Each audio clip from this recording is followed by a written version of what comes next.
Tingnan natin itong mga building. Tingnan nyo, kung gaano kaganda yung mga buildings. Ito, dito konti tao. Ganda ng mga building na yun, no? Sa likod. Ano kaya? Ako napapasyal dun, ah.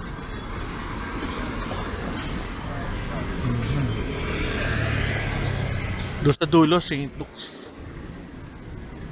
Yun, gaano kataas. Ganda. Tingnan kung gaano kaluwag ang mga daan. Bakal. Ito yung The Fort dati. Wala na, tinanggal na. Ayun, no? BGC. Ganda ng mga tindahan. Uy, Metrobank. Parang gusto ko mag-withdraw, ah. Withdraw tayo. Ito ng mga puno. Magkano kaya ang mga condo rent dito sa ganito? Siguro mga 80,000 yan. 50 to 80,000 per room yan. Ganda, oh, laki. Tsaka nasa BGC ka eh. Ito pa, oh, mga buildings. Ito parang call center. 6 Neo, mukhang call center. May Coffee Bean Tea Leaf. BGC na nawala na. Yung The Fort. Hindi pa ako napupunta dito sa lugar na to. Itong right na to. Dati mayroon pang mga ano dyan eh. Noong unang panahon mayroon pang ano dyan. Parang mga ano, mga rides. Ngayon wala na. Tataas ang building. You know, Fifth Avenue. Taas.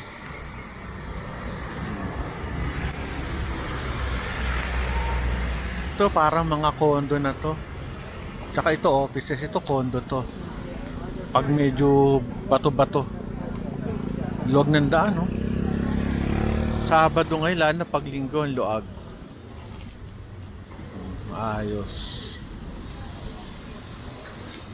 Ayan yung Globe Tower. Luwag, ano kayo gagawin dito? Oh? Palagay ko malaking building to. O buildings. Laki ng lugar eh. Swerte ng mga condo dyan, oh, sa taas.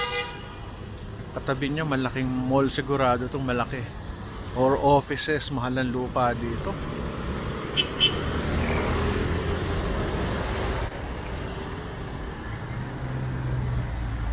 Ito, oh, hapon ngayon, malamig eh. Kita niya, ka-jacket ako. Hindi siya mainit. February, hindi siya mainit eh. Ganda ng panahon. Ganda sa Pilipinas talaga. Kaya yung mga foreigners gusto dito. Lalo na sa BGC. Ganda. Hindi ako talaga. Laking Metro Manila ako. Pero pag nagpupunta ako ng BGC, na-amaze pa rin ako. Sarap. Ganda. Ganda ng mga restaurants dito. Pang mayaman talaga. Ano to? Soap? Sima. Kaya pala maganda eh.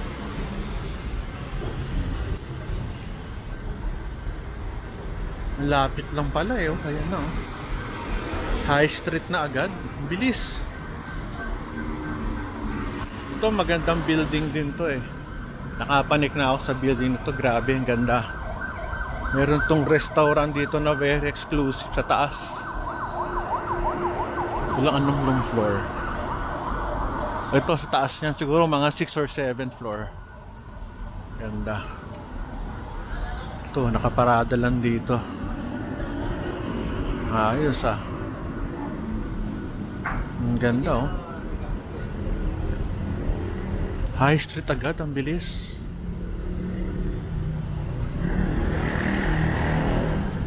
Sarap maglakad dito eh. Bilis naman pala, maliit lang tong high street, itong global eh. Talagang matatakbo mo lang kung magaling kang umikot, mabilis. Ganda, ang taas oh. Ganyan kung gaano kataas. Wow. Kaso kung ia-uptown pa, medyo malayo na yung uptown. Ganda doon sa ano, kabilang side yun. Medyo mahirap ito, high street agad. Bilis. Dito ako nagpa-park pag nagle-lecture ako dito sa mga call centers dito. Sa left side dito. Ayun, wala na. Yari. Hirap mag-park. This is the very famous High Street. Pag kumaliwa ka dyan, punta ka ng Shangri-La The Fort. Yun, Gentle Monster. Bili ng mga masalamin magaganda. Ito yung dating sikat na LED wall nila, oh. Hindi, no? Pag linggo, minsan sinasara nila to, eh. Parang merong mga tindahan sa gitna. Pero recently, hindi na. Ito, Sports.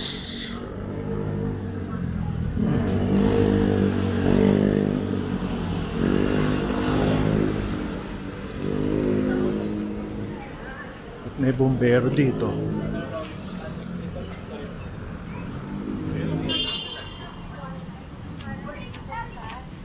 Bonifacio High Street.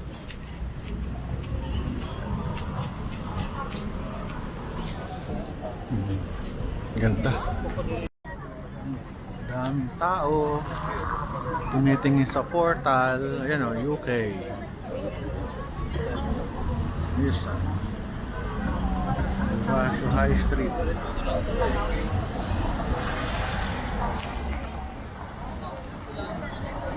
Let's go! Galing, ha? Talia! Daming tao dito ngayon, no? Lakad. Ang galing ng bata, oh. Hanggang doon. Doon ang St. Luke sa dulo. Yung mga buildings, galing. Famous spot. Ganda, oh. Meron pa mga puno. Galing.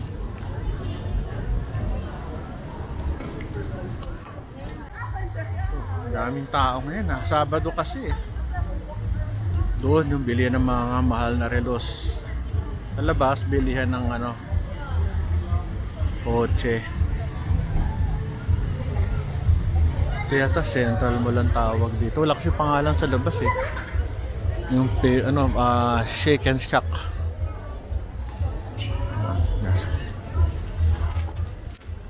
Medyo high-end lang tong mall na to sa loob. Tingnan natin kung ano makikita natin doon sa banda roon. Ba, may tindahan, ah.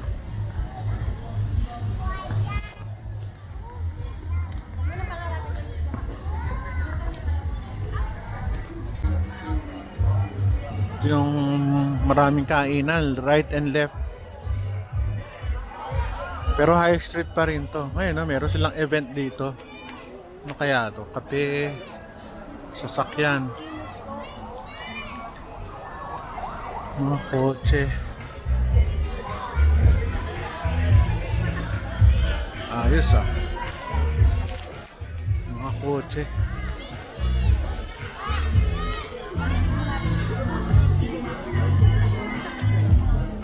Tuwa-tuwa.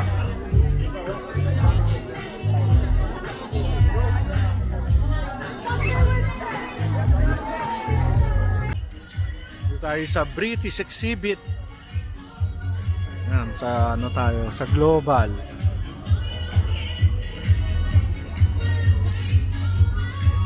Blue light.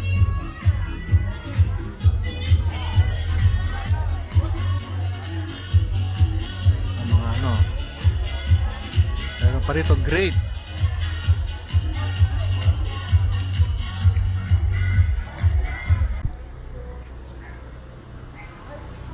Family friendly itong lugar na to. Pati pet friendly din, ang daming mga aso, pusa. Hanggang doon sa dulo, punta ka doon sa market. Tsaka SM Aura. Mga early 2000, wala pang masyadong building dito. Ngayon, punong-puno. Mahal ng lupa dito, for sure. Mga buildings yung tataas sa likod.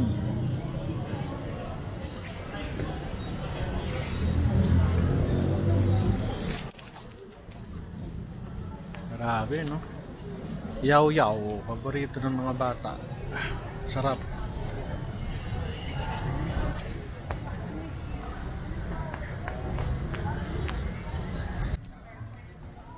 Daming ano, bumili. Maganda kasi yung mga ano rito, mga shops. High-end na high-end. Miss ko na rin kumain dito kasi kumakain lang ito pag may kasama ako. Pag ako hindi ako hindi kumain dito. Pag mayroong meeting siya, kakain ako. Pag ako, tiis ganda tayo dito. Okay lang. Hindi naman ako magugutom basta tayo magkain ako. Ito, honey lemon. Meron yan dati sa Greenbelt 1. Doon ako nakakabili. Ay nako. Ganda, no? Ganda ng lugar. Mga buildings na nyo. Tataas. Ganda ng lugar, oh.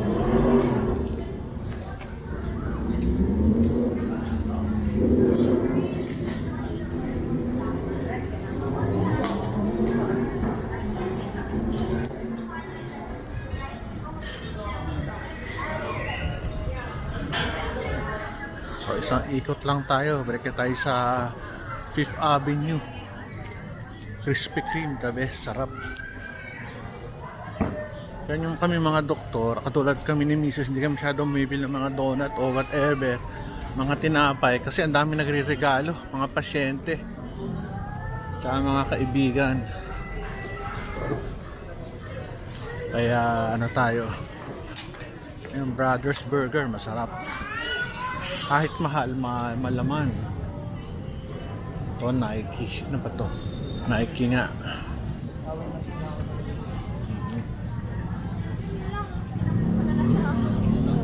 Bikes.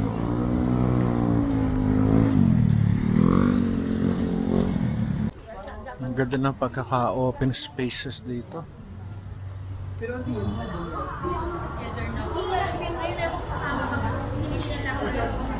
Umiikot lang dito. Nung nasa MBA ako sa Ateneo, nakakapagkain pa kami dito. Meeting ng class namin together with ganda, oh.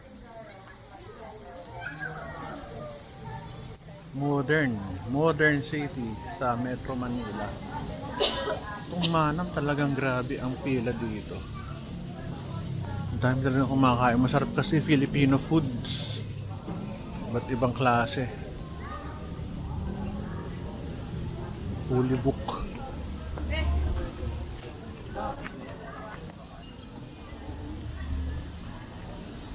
Maganda din doon.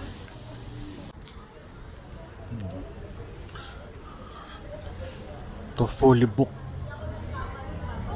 Nung mga pre-pandemic, ang dami kong libro, hilig akong bumili. Ngayon, audiobooks na lang ako kasi tamad na rin ako magbasa eh. Pero marami pa akong libro hindi nababasa, kaya as of this time, stop na ako, ayoko na. Okay na ako sa libro.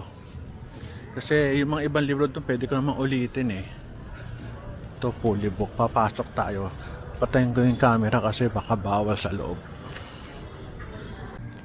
Yung bilya ng Lamborghini. Kaso napakamahal niyan. Parang hindi naman practical sa buhay ko yan. Uutangin ko lang yan, mahirap. Audi Global City. Ito dati, madalas ako dito. Kasi paborito ko tong Audi na to eh. Kaso hanggang ano na lang yan, pangarap. Tsaka hindi ako mahilig sa kotse. Ang tindi ng niyan, maintenance niyan. Baka kada preventive maintenance mo niyan, baka mahina sa'yo sa kwenta hanggang 100,000 every 3 to 6 months. Ganda, no?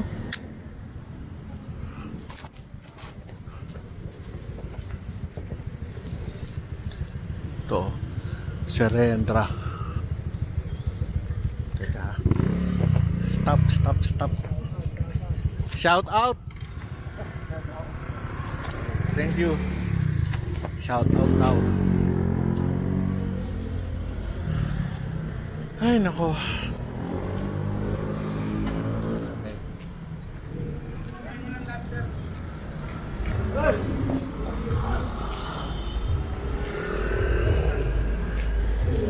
Dati dito sa likod wala pang building ito. Itong building na to.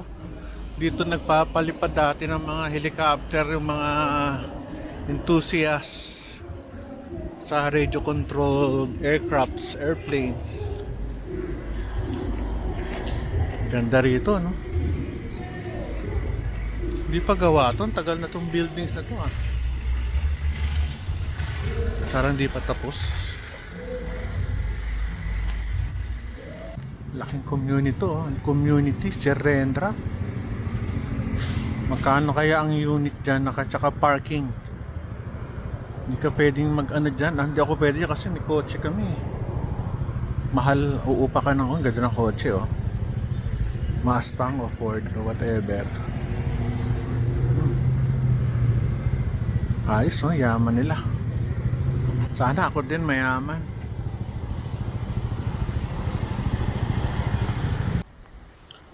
Masarap kayang tumira dyan. Maliliit lang ang kwarto niya, sigurado.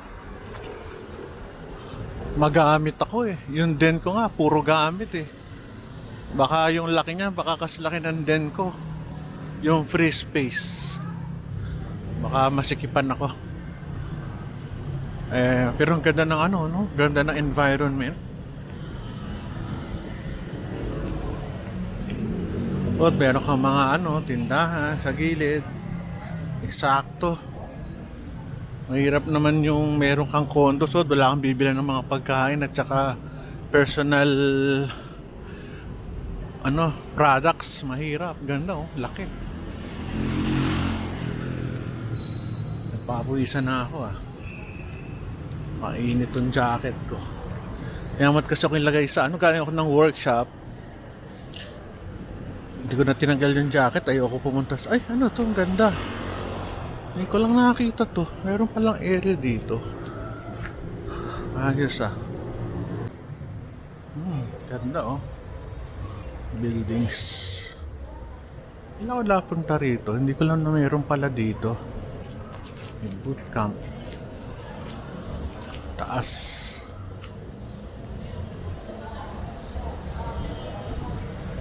Naglalaro pa. Ganda dito, oh. Wala akong napunta dito. Tagal ko na nagpupunta ng BGC. Pero palang community na ganito dito. Ayan, oh. Ayos sa akin. Ayan, may pusa. Ayos to, ah.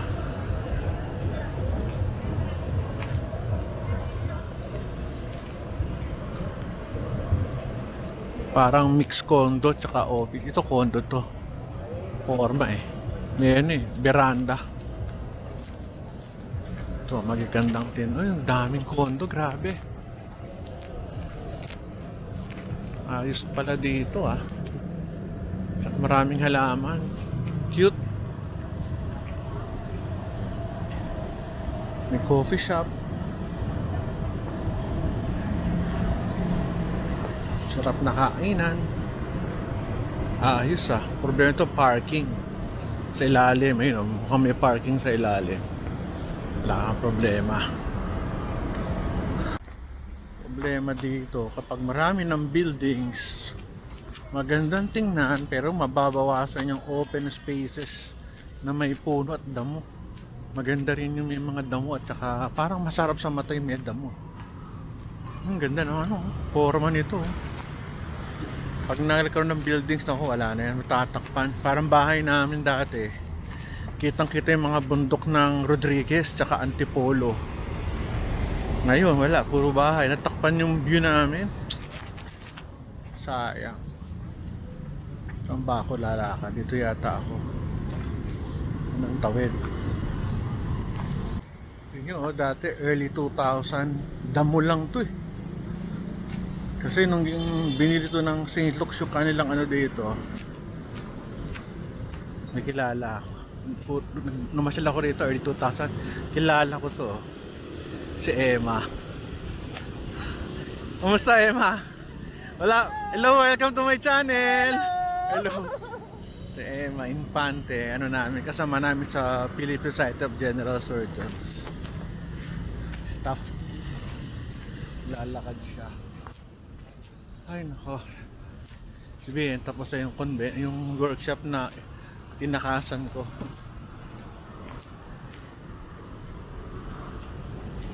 Ay nako, kapagod ah.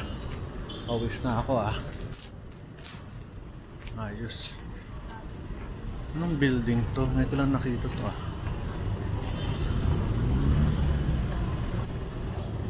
Mukhang gigibain na to. Pangit eh.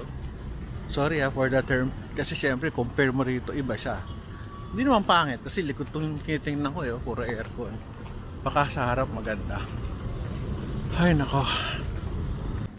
Maganda yung lugar pag may mga ganyang open spaces. Sa Australia, nako, wala sa kalingkinan ito. Napakalaki ng parke doon. Meron pang mga areas for sports. May football, basketball. Wala, tayo talagang garden lang. Ayun. Pero maganda. Hindi nakakahiya.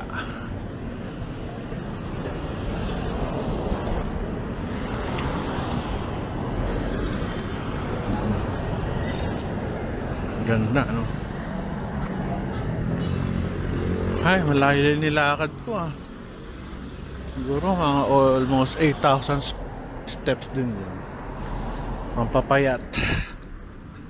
Para sa ikaunlad ng bayan, pumayat si Doc. May ginagawa pa oh. Pataasan talaga dito sa likod. Pero dito ang ganda. Ganda ng lugar.